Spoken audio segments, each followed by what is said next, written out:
Protests have erupted in Chicago today as Trump continues his threats to occupy the city.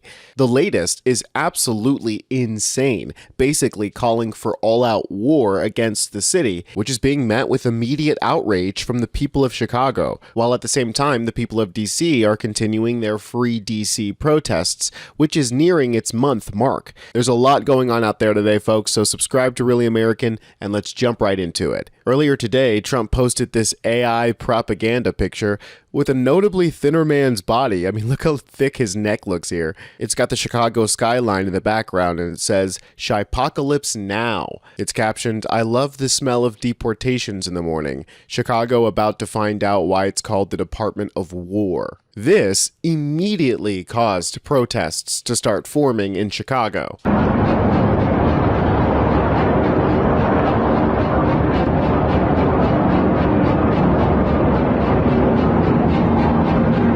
The implication of that tweet is that immigration raids are likely to start in Chicago, which triggered a host of anti-ICE action, like this guy trying to stop an ICE van from leaving the facility by physically getting in front of it.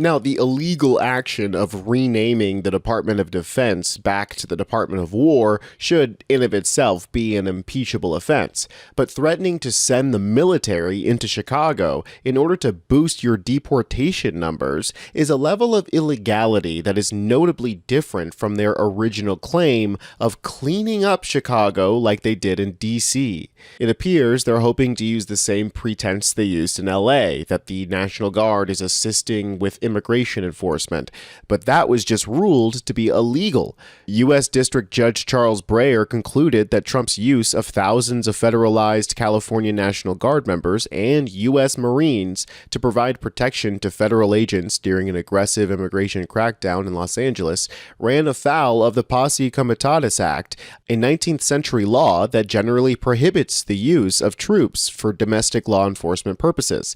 And short of an insurrection, there isn't anything legally that Trump can do to justify this invasion, as pointed out by J.B. Pritzker. Any National Guard from any state that is federalized now becomes like a military troop.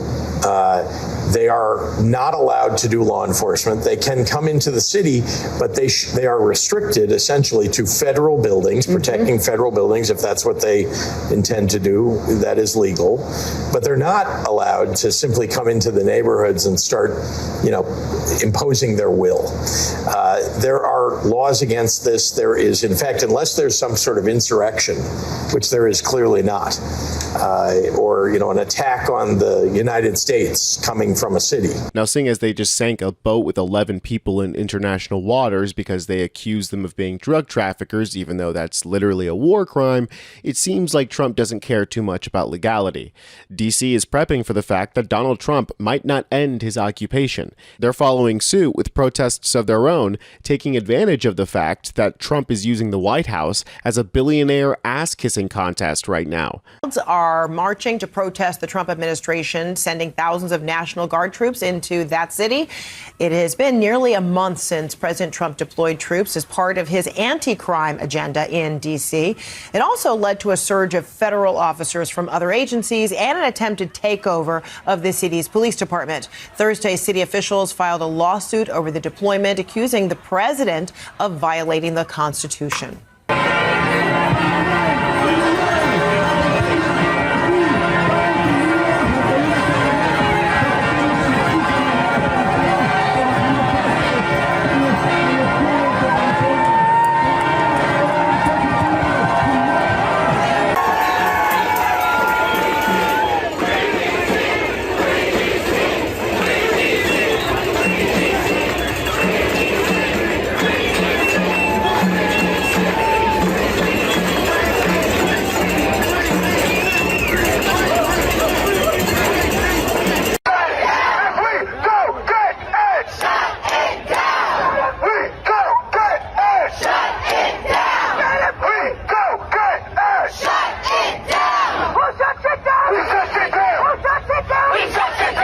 Now, Mayor Bowser has been frankly disappointing in her handling of the situation. Here's the headline from Time. As Trump's D.C. takeover nears an expiration date, the mayor orders a continuation of his efforts. She's opting to work with Trump to ease the tensions, going so far as to thank him for cracking down on crime by literally taking over the streets and harassing people until they found criminals. She issued an order this week stating that even after the public safety emergency Trump declared over in D.C. last month expires, city officials will ensure coordination with federal law enforcement to the maximum extent allowable by law within the district.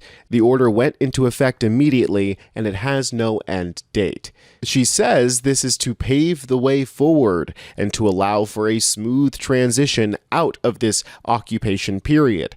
But Trump already told us that there isn't going to be a transition out of this occupation period if he gets it his way. And we're going to be asking for extensions on that, long-term extensions, because you can't have 30 days. 30 days that's by the time you do it. We're going to have this in good shape. Militarizing the streets is one way to fight crime, sort of how a gun is one way to kill a mosquito. But if Trump sends the National Guard to Chicago and they do anything more than just stand around a few federal buildings, it will mark the first major test of federalization since maybe the Reconstruction. These are strange times that we live in, so to make sense of everything, be sure to subscribe to Really American. I'll leave you guys with some protest footage here. I'm Tony Hinderman, and I'll catch you next time.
Freedom!